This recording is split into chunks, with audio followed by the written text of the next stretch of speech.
Demon's Souls is all about close calls, and they feel a hell of a lot closer with the DualSense in hand. By now you've probably heard all about the DualSense. Its adaptive triggers add tension to R2 and L2, and its haptic feedback adds a bit of nuance to your classic controller rumble. By and large, these features are great. While they haven't fundamentally changed the way games are played, they can lead to some very clever ideas, especially when it comes to shooters, as our very own Jean-Luc pointed out in his video about Call of Duty Black Ops Cold War. However, my favorite showcase for the DualSense so far is Bluepoint's Demon's Souls remake. Rather than making any sweeping gameplay changes to From Software's masterpiece, Bluepoint uses the DualSense to accentuate action. Nearly every action you take in the game is reflected with haptic feedback. That's a fancy way of saying that rolling through barrels and smashing barricades feels even better with the DualSense's context-specific rumbles.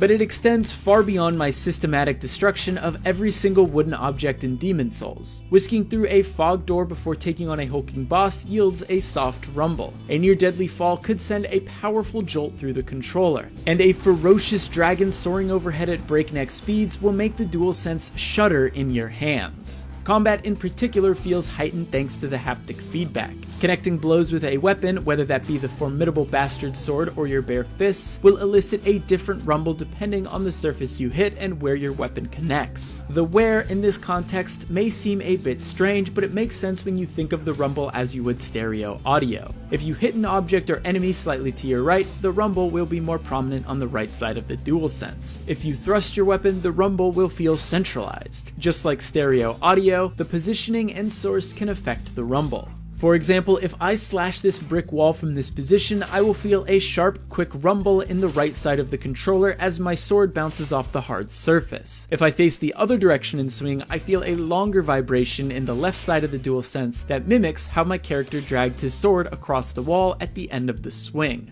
Sure, it's minor, but it makes your weapons feel heftier and deadlier thanks to that extra bit of precise feedback the DualSense provides. This is even more true when it comes to backstabs, parries, and riposts. If you've played a Souls game before, then you know how satisfying a successful parry and riposte is. In the Demon's Souls remake, your character's actions are given a wonderfully distinct pattern that matches the animation every time you pull one off. I've put myself in harm's way far too many times just to pull off one of these slick counters. Also, while we're here, let's give a quick shout out to the unarmed riposte because frankly it might just be the most satisfying animation of 2020. But let's be honest, you will undoubtedly spend a lot of time taking blows and hiding behind a shield. This is Demon's Souls after all. Of course, the DualSense accounts for this as well. Attacks that bounce off your shield yield a single soft and confident rumble. The haptic feedback is amplified when your guard breaks, leaving you open to direct attacks. However, my favorite use of the haptics has to be the spells. So if you need a good excuse to play easy mode, hear me out. Just like weapons, each spell is given a different vibration pattern that's mirrored with the animation. For example, Flame Toss starts with a subtle vibration that builds as if your character is drawing power from within themselves until they've mustered up the energy to unleash a ball of fire from their catalyst. At which point the DualSense gives off an explosive vibration. If the spell hits a nearby enemy, a final explosive rumble will shake the DualSense. I've never shot a fireball out of a wand in real life, but I imagine it probably would feel something like this.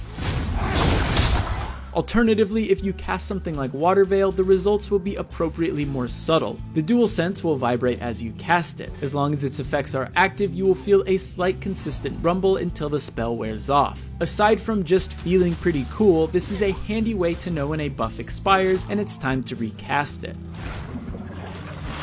These examples taken alone may seem small, but as a whole they make Boletaria feel more alive. Obviously, the game looks and sounds incredible, but the DualSense gives the world a tactile feel that up until now has only been explored with rudimentary rumble features. It's particularly powerful in Demon's Souls because the game is so harrowing as is. The moments I look back fondly on and want to share with my friends are the ones where I barely scrape by. Whether it's delivering the final blow to a boss with only a sliver of health, or narrowly dodging a fireball in a room full of explosive barrels. When you add in the precise and deliberate feedback of the controller, these moments feel even more palpable. Those deadly encounters feel deadlier, which means when you overcome them, they feel all the more satisfying.